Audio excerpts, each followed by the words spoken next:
Okay, welcome to the Progressive Christian Bible Study. I am 4 minutes before noon, and part of the reason is I want to give time for folks to be able to log in and actually find the video in the queue, which can be challenging. There are so many of our church's videos in the queue on our YouTube account, so sometimes finding this particular one can be a bit of a challenge. So I'm giving folks a little extra time to do that today, and going forward, I'll do that. So if you're watching on recording, feel free to go ahead and fast forward at least 4 minutes to the point where I actually begin today's study. Or you can sit there and watch me hang out for 4 minutes.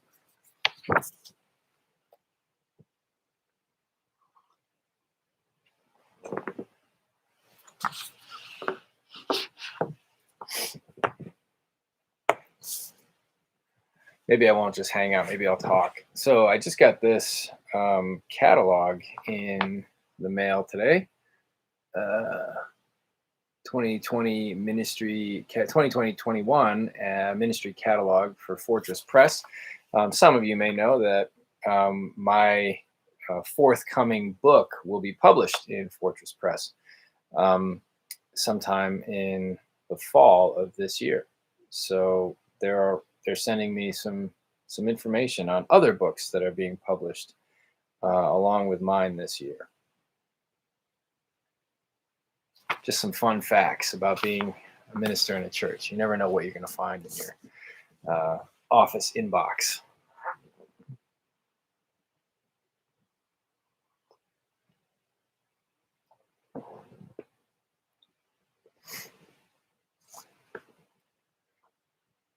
So we'll start in about 2 minutes. And while I'm waiting, if you're still watching on recording, one of the things I do sometimes with these studies is open up to questions or comments.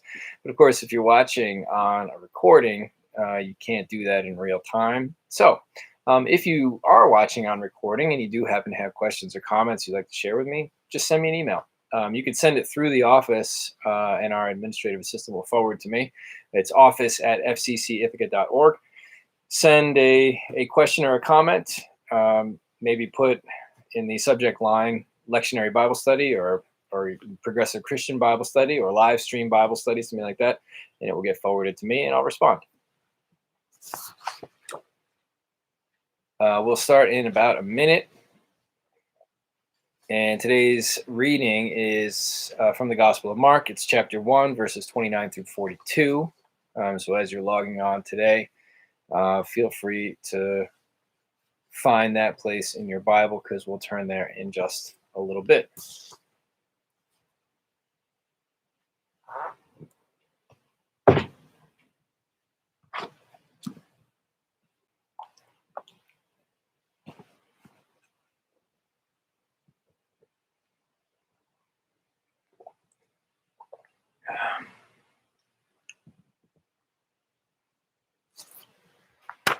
All right, we'll start in about 30 seconds or so.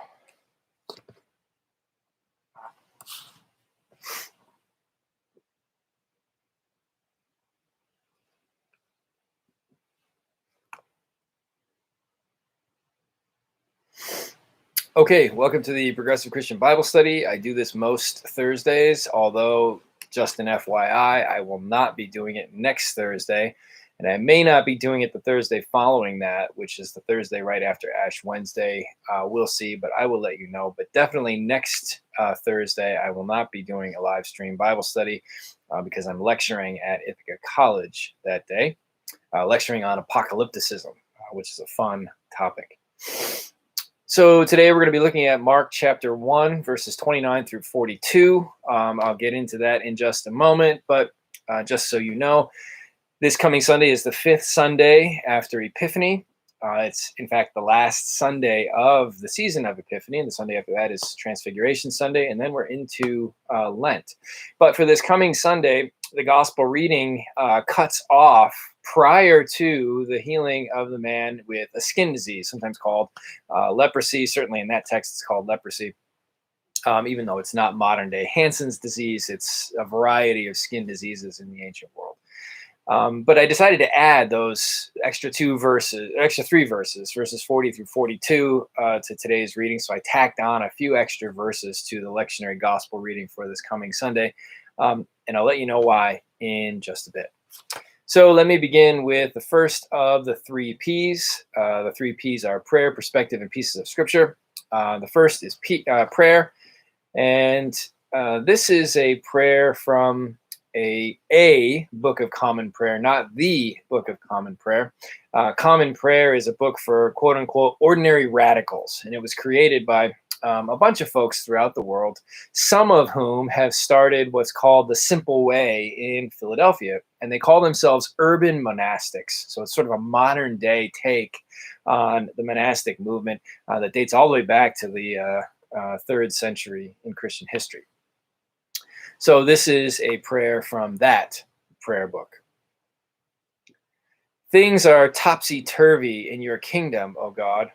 The poor bear gifts of great worth. The dead rise. The meek inherit the earth. Teach us how to live in an upside-down world where we are called to welcome the outcast, prepare a feast for the ragged, and forgive those who offend us. Amen. Okay, the second of the three P's is perspective, and as I do each week, I share a perspective or a lens through which we both read and interpret the Bible. It's one of the things that I'm always interested in, is how we approach the Bible and how does that affect the kinds of interpretations that we draw out of it.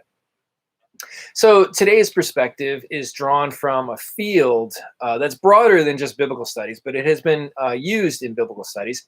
It's called rhetorical criticism. Now, the word criticism can sometimes hang us up because that means we're being critical in a negative way. At least that's sometimes how we think of it in English.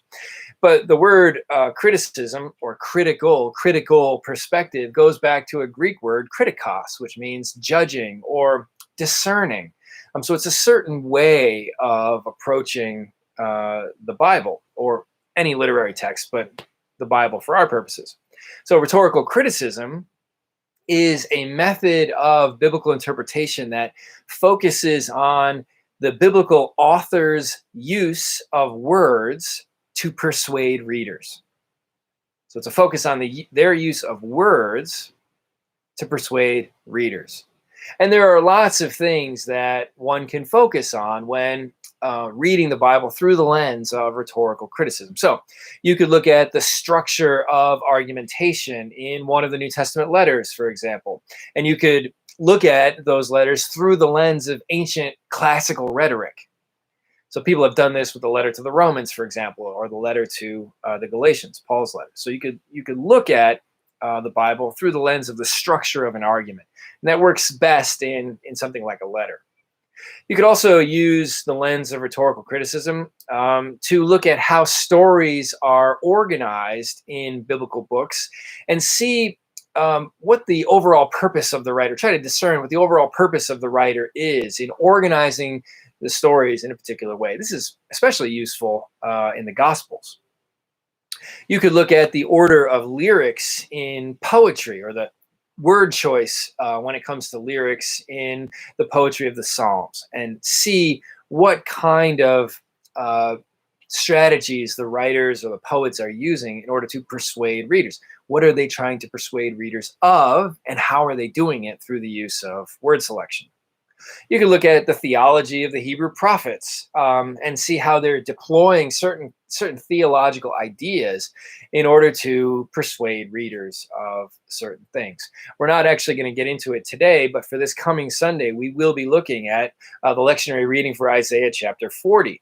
And in that passage, Isaiah is dealing with very specific things that are bothering the people of Israel who are in exile in Babylon, one of which is questioning their faith in Yahweh, which is the Hebrew name for God. Because in the ancient world, if you had been exiled, it had theological ramifications. What it meant was your God was weaker than the God of the conquering army. So this creates a crisis of faith for the exiled Israelites. Did it mean that Yahweh wasn't as strong as the Babylonian gods? And in Isaiah 40, what the writer does is use certain theological ideas about Yahweh in order to convince or persuade the readers that Yahweh is indeed still their God, and a God who's more exalted, you might say, than the Babylonian gods.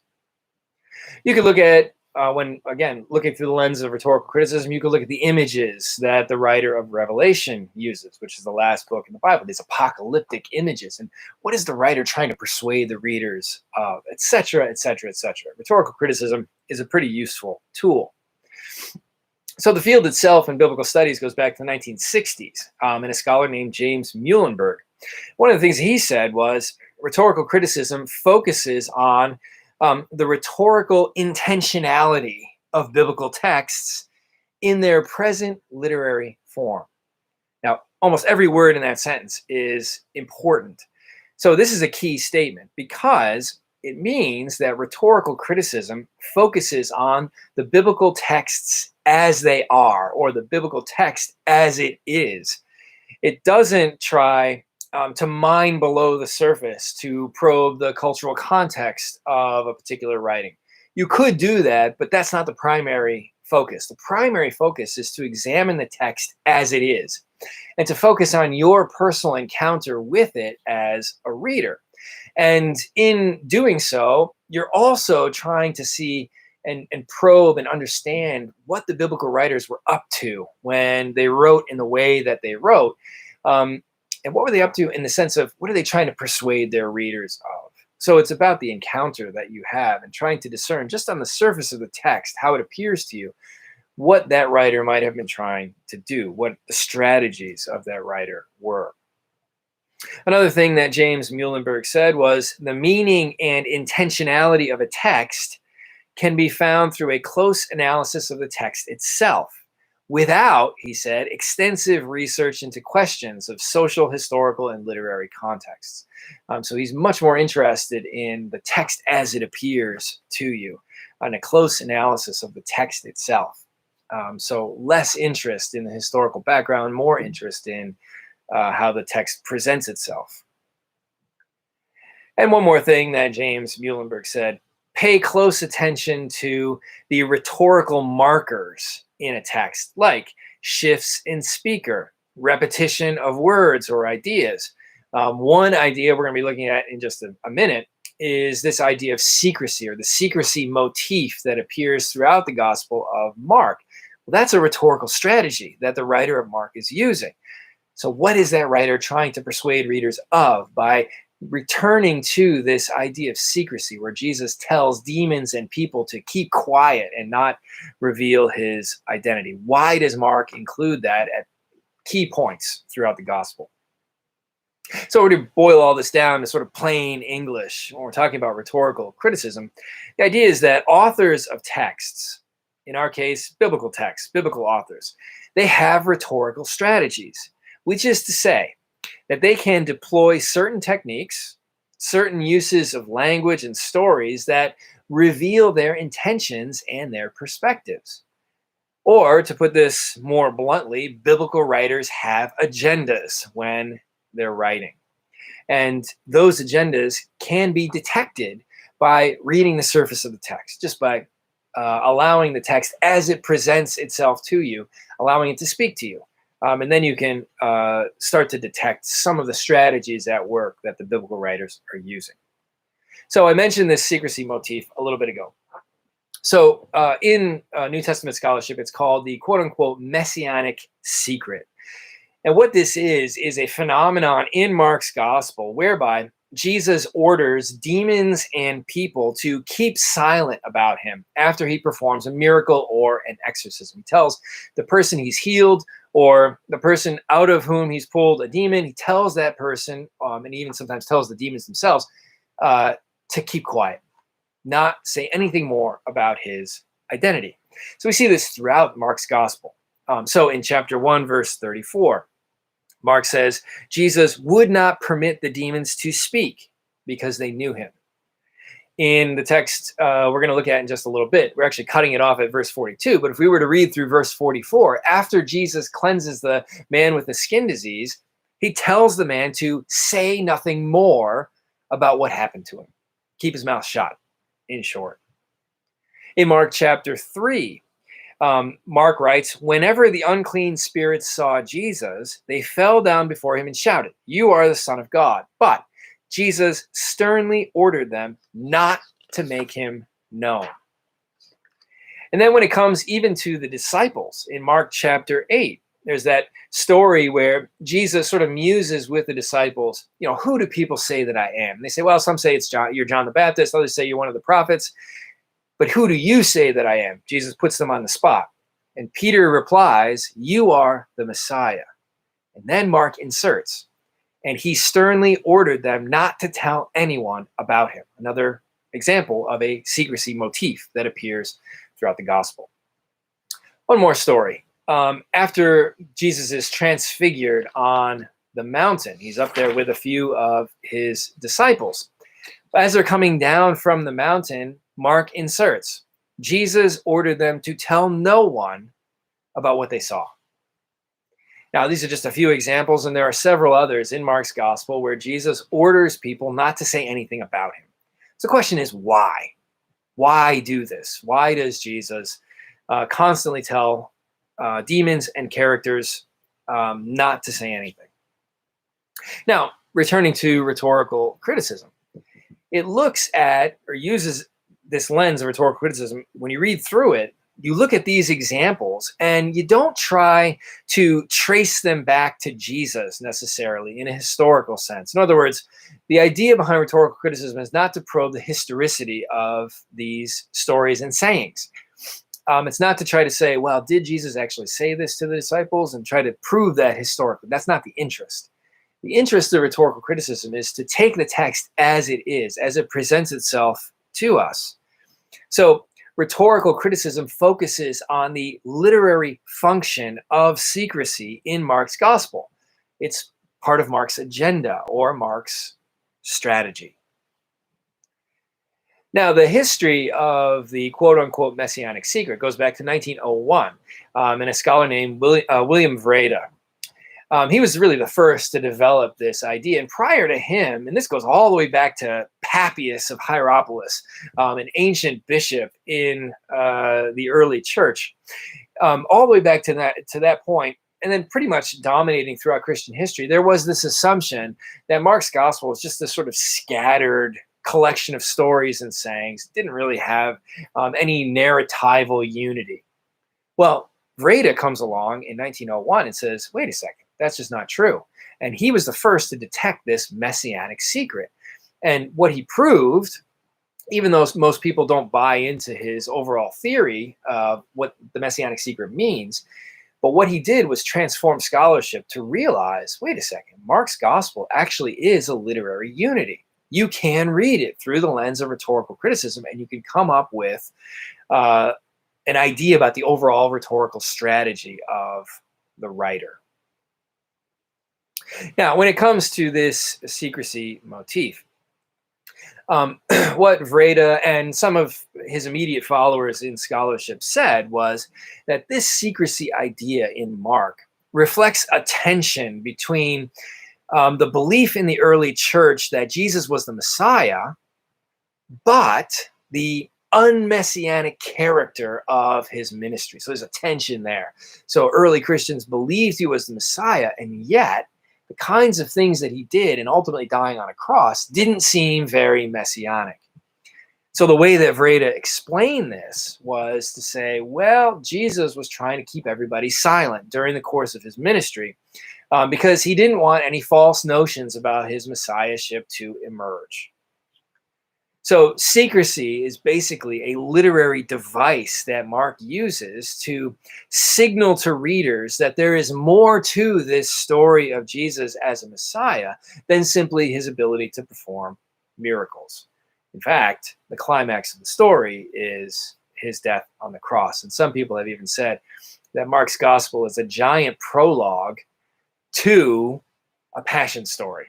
The passion story, in other words, is so important. It plays such a prominent role in the second half of Mark's gospel that it seems like everything prior to that was basically a prologue or an introduction. So, just to return to this, so one idea here about this tension between early Christians believing that Jesus was the Messiah, and yet the kinds of things that he was doing and ultimately dying on the cross didn't seem very messianic.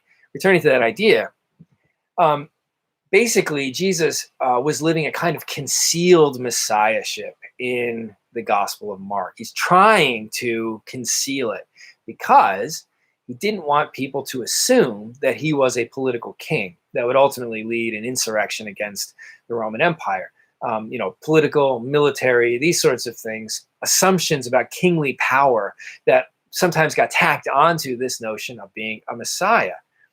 So the idea behind him keeping everybody secret is to not let them get too far or get too carried away with his idea of him being the Messiah and the Son of God.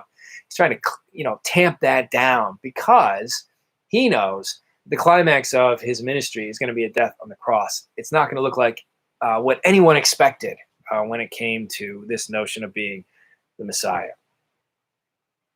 So the secrecy motif, or the messianic secret, is a literary device.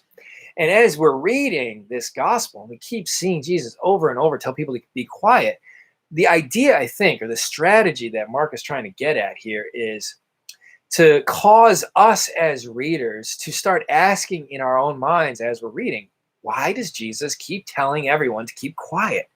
We keep asking this question as we're reading. So basically, Mark's using this strategy as a kind of hook to keep us going, to keep us reading. It reminds me of, some of those mystery novels where the end of a chapter is a hook that you're like, oh, fine, I'll flip the page and start the new chapter because you just can't resist. The hook has hooked you. Well, that's sort of how the messianic secret functions in Mark's gospel. As you read more and more examples of Jesus telling characters to keep quiet, the idea is to keep us hooked so that we want to answer the question, why does he keep doing this? Ultimately, the climax of the story is Jesus on a cross. And so that's the point where Jesus is revealed fully for what he is about in terms of his ministry. And then you finally get sort of an answer to the question of why he keeps everybody silent. The answer to the question is he doesn't want anyone to misunderstand his messianic identity. It's not kingly political power. Ultimately, it's suffering and death on a cross. So one New Testament scholar, and this I'll close this section perspective with this. Her name is Morna Hooker at Cambridge. This is what she says about Jesus's commands to people to be quiet. She says, the commands to secrecy are a narrative device, which has been used by Mark to draw readers' attention to the real significance of the story, which is that Jesus came to be acknowledged as Messiah only through suffering and death. So in short, Mark does have a literary strategy. It's not just this gospel of scattered sayings and stories. It has a clear program. Mark has a clear program, a clear rhetorical strategy, a clear agenda. Okay, so that brings us to the third P, which is perspective, pieces of scripture, and it's chapter 1, verses 29 through 42. Again, this is Mark's gospel. As soon as they left the synagogue, they entered the house of Simon. Simon is another name for Peter. Simon and Andrew with James and John. Now Simon's mother-in-law was in bed with a fever, and they told him about her at once. He, Jesus, came and took her by the hand and lifted her up. Then the fever left her, and she began to serve them. That evening at sundown, they brought to him all who were sick or possessed with demons, and the whole city was gathered around the door. And he cured many who were sick with various diseases, and cast out many demons. And he would not permit the demons to speak, because they knew him. In the morning, while it was still very dark, he got up and went out to a deserted place, and there he prayed. And Simon and his companions hunted for him. When they found him, they said to him, "Everyone is searching for you." Jesus answered, "Let us go on to the neighboring towns, so that I may proclaim the message there also, for that is what I came out to do." And he went throughout Galilee, proclaiming the message in their synagogues and casting out demons. A leper came to him begging him and kneeling, and he said to him, "If you choose, you can make me clean." Moved with pity, Jesus stretched out his hand and touched him and said to him, I do choose, be made clean. Immediately the leprosy left him, and he was made clean. Okay, verse 29, the setting is still Capernaum and its immediate surrounding. This goes back to verse 21, the previous story that we looked at last week. So they haven't really moved in terms of geography. So this is still a town on the northwest coast of the Sea of Galilee. And in terms of setting, it's still the Sabbath day. Now, it's kind of interesting that Jesus performs these healings in this story, the sort of summary statement about healing. He performs these healings on a Sabbath day in Galilee. And the people, the crowd, they have no problem with it at all. He's performing a service for them. But by the time we get to chapter 3 in Mark's gospel, the religious leaders, more attuned, we might say, to the nuances of their traditional rules about resting on the Sabbath, the religious leaders will begin to grumble about Jesus performing healings on the Sabbath. So what we might have here is a budding example of Jesus being, on the one hand, popular with the people, but perceived as being a threat to the religious leaders. Now, still in verse 29, Mark says, right at the beginning of the verse, as soon as they. Now, actually, Mark begins with a phrase that we looked at also last week, and immediately. So our English translators are constantly trying to smooth over this repetitive phrase that Mark uses throughout his gospel, and especially here in chapter 1. So Mark uses this phrase, 2 words in Greek, and immediately, multiple times in chapter 1, in verses 10, 12, 18, 20, 21, 29, 42, etc., etc. Now, I said last week that this phrase is probably stylistic, which is to say that Mark is trying to express urgency as he breezes through story after story about Jesus in this gospel. So the idea is that, and immediately this happened, and immediately that happened, and immediately this other thing happened, just to kind of keep the pacing of the story moving quickly. In verses 30 and 31, it says, Now Simon's mother-in-law was in bed with a fever, and they told him about her at once. He came and took her by the hand and lifted her up. So here Jesus is healing Simon Peter's mother-in-law. Now, the question that some people have asked is, why does Mark even include this story? And this is an interesting question because it goes back into the history of Christian tradition about the Gospels.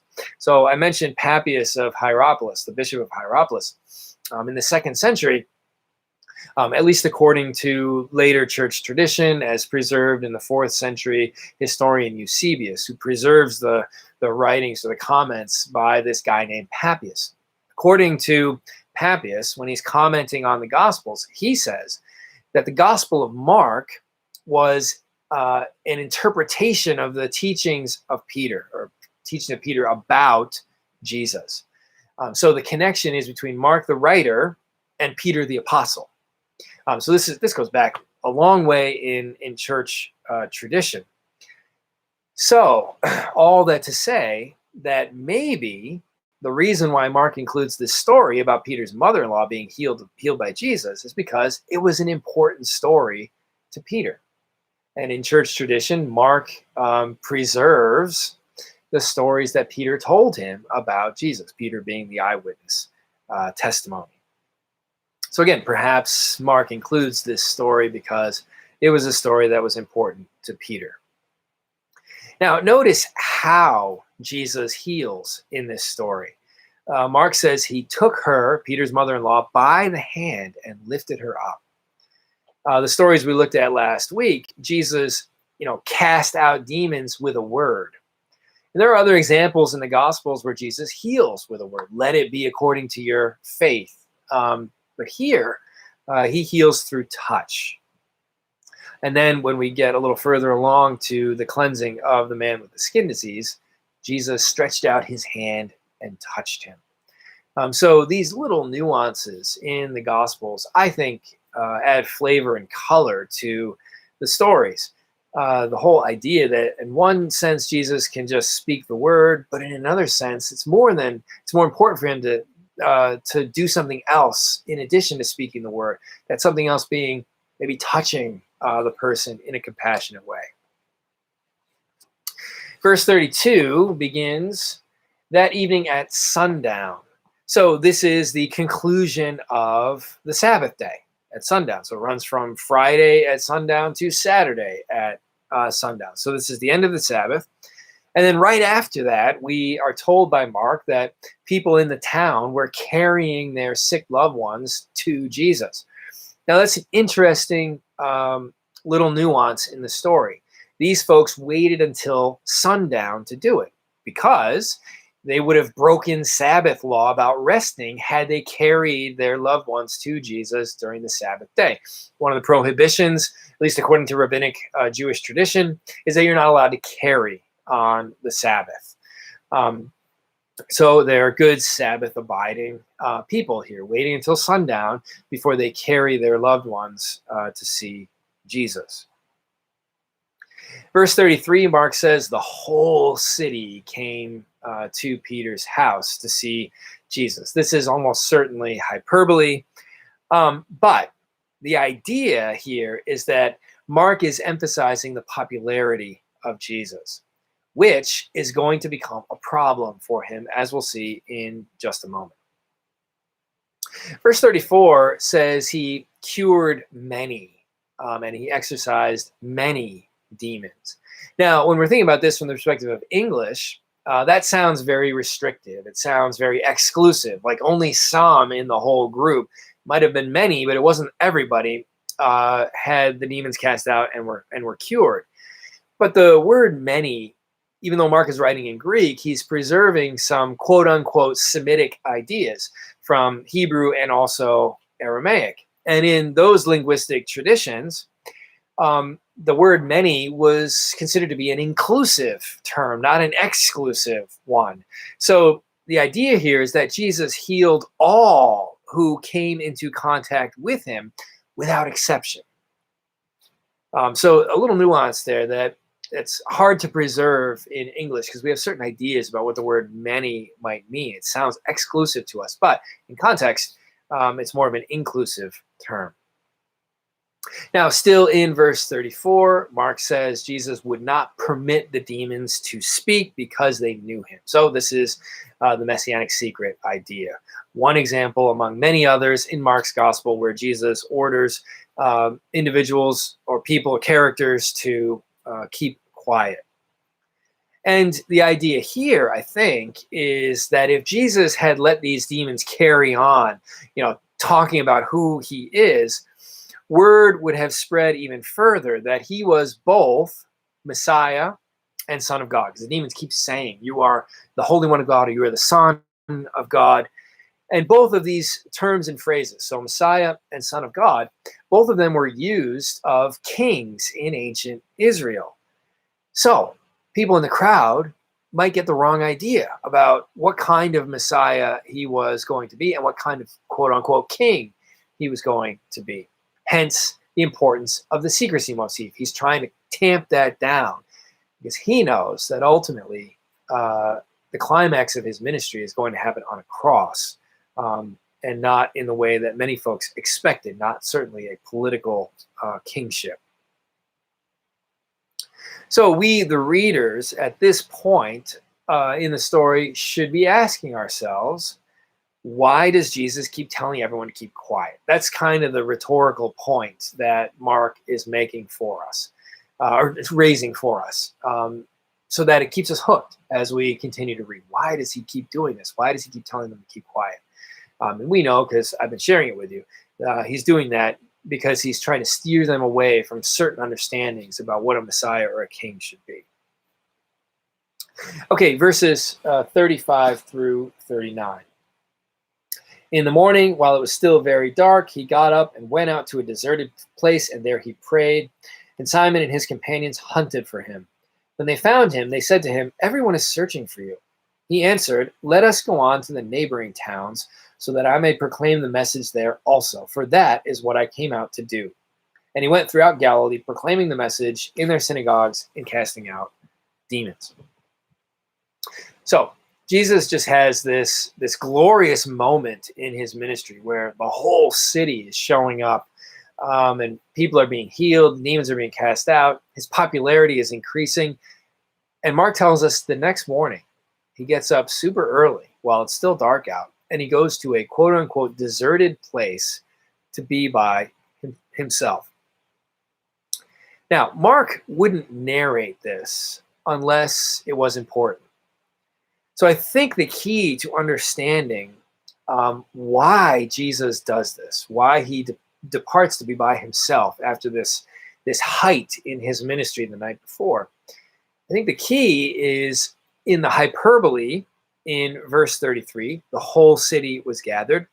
And it's also in verse 37, where Peter asks him, or Peter says to him, "Everybody is searching for you." So the key to understanding why Jesus goes off by himself is found, I think, in these sort of bookend comments about the popularity of Jesus. The whole city shows up on one hand, and everyone's searching for him the next day.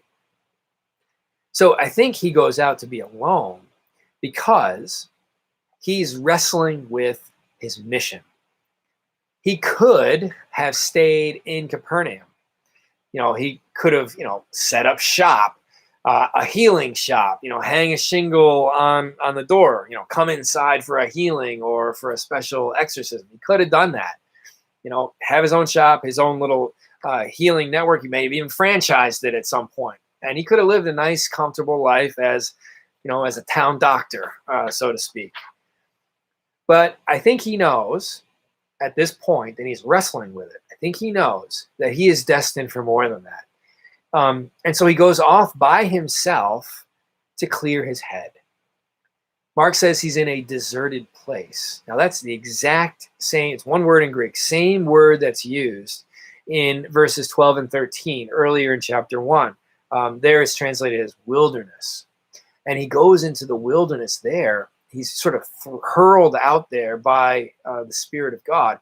And it's a place of wild beasts. It's a place of tension and turmoil, inner struggle.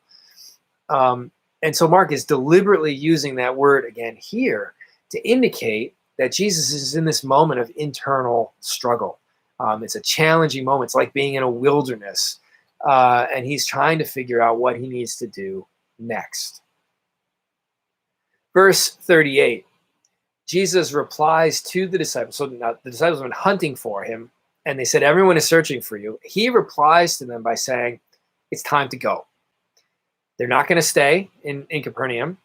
He's not going to open up a shop there and hang out a sign that says, "Welcome all who need healing." He's going to move on.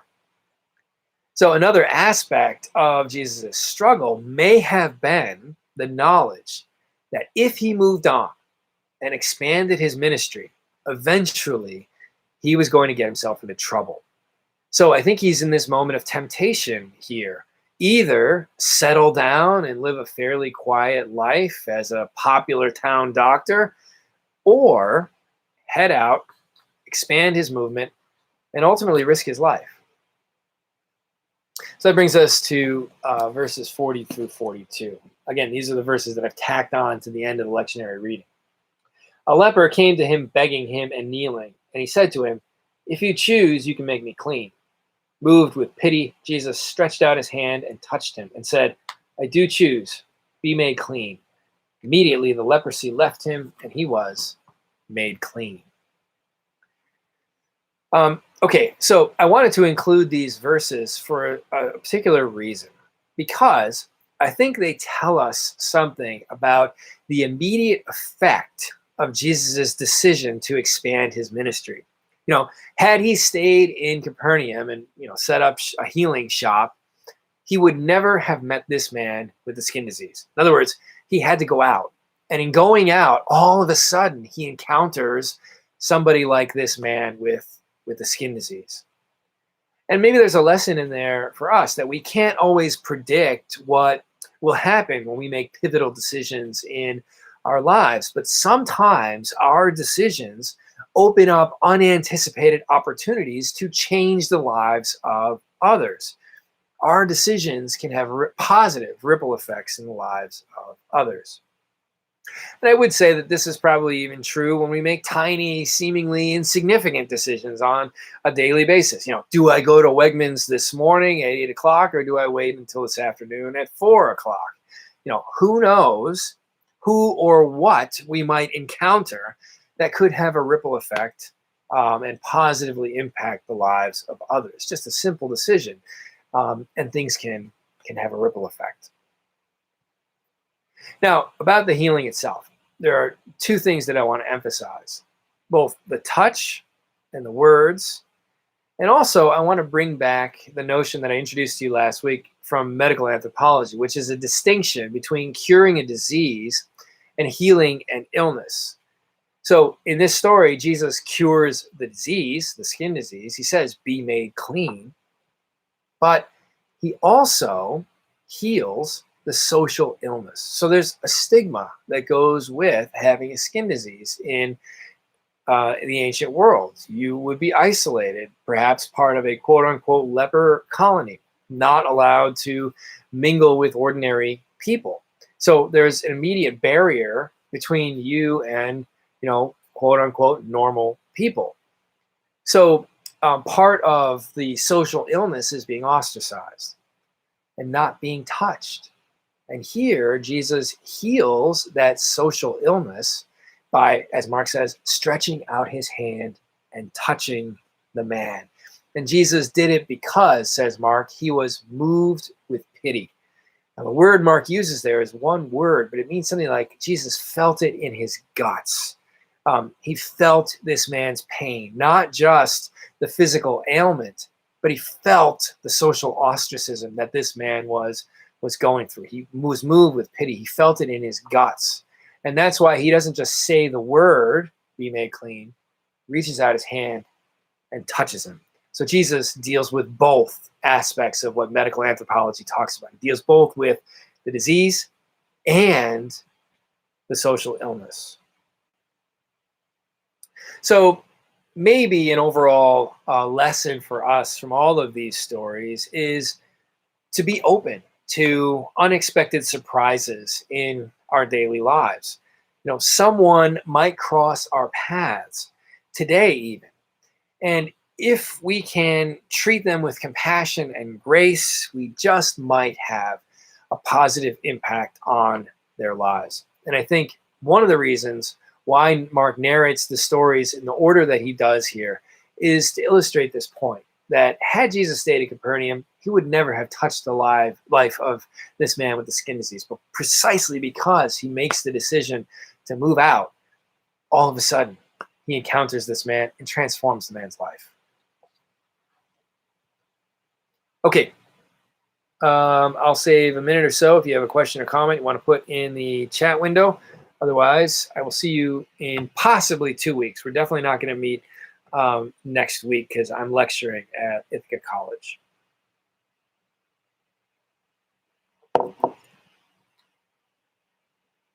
Okay, I will see you next week.